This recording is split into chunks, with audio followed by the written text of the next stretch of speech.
what I want to know is if Christian Horner of Red Bull has any interesting family trees to talk about. Well, with Lenny Kravitz, no, I'm not in any way related, I don't think.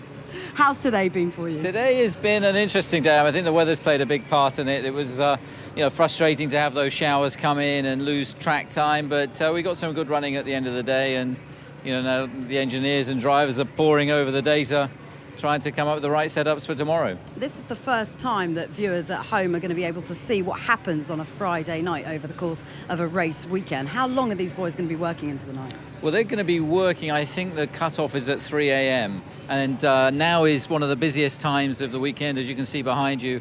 The gearboxes are off the cars are pretty much stripped down. They're going through their pre-race checks, because tomorrow after that P3 they're going to Parc Fermé, so there's an awful lot going on behind the scenes as well, where all the parts are being inspected before the cars are built up before that curfew ends. Christian, what I want to know is how worried are you about Mercedes? Since I've been standing out here in the cold tonight doing this show, I've had 3 or 4 people, 2 of them have been from McLaren, Sam Michael and Tim Goss have been down to have a look at the Mercedes garage, to try and understand what they're doing with their rear wing and this F-duct thing, and another one from another team has been going down to try and snoop on what they're trying to understand. They don't know what they're doing. Are you worried that Mercedes might be a massive dark horse in this championship?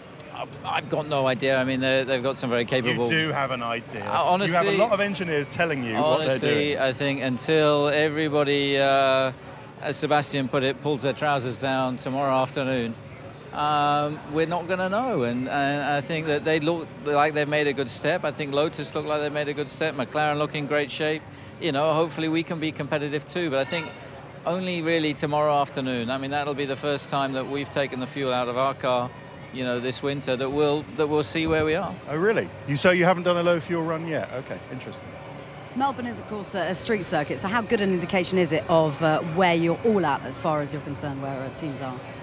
I think Melbourne's fairly unique as well. I mean, it's not a permanent circuit. It's bumpy. There's some big bumps around here, and it's all about getting into a flow and a rhythm. But I think it always produces a good race, and with the extra DRS zone, I think that's going to be another big factor, for Sunday's race. So I think you could see a lot of overtaking, in the second DRS zone.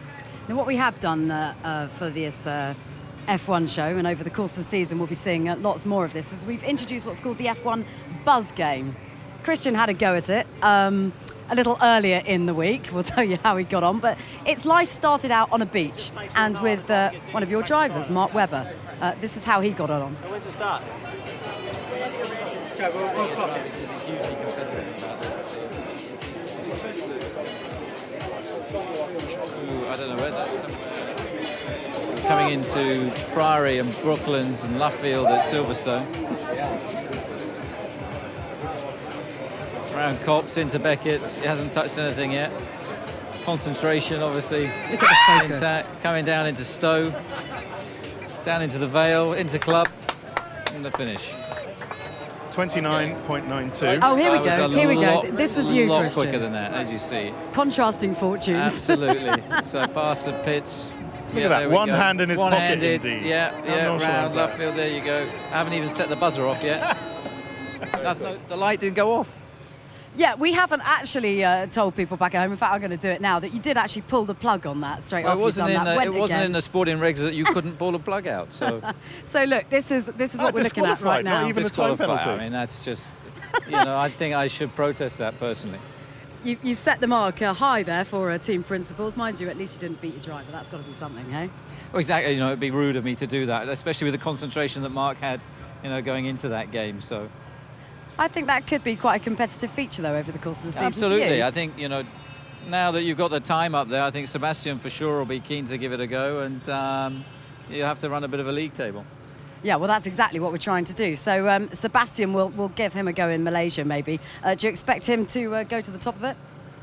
I don't know, he was playing cricket on the beach the other day, so I mean, a German playing cricket was quite It wasn't successful. Unusual. Peter Siddle was trying to teach him how to bowl, and it wasn't a successful. He seemed to enjoy. He said the first ball he hit, when it seemed quite easy. So he said it's overrated how tricky the game is. So I'm sure he'll be very competitive, as will the other drivers who get involved. Well, judging by looking behind us, there's plenty for you to be getting on with tonight. So thanks very much indeed for joining us, because I know it takes up some valuable time. Let's show you what's coming up over the course of this very busy weekend.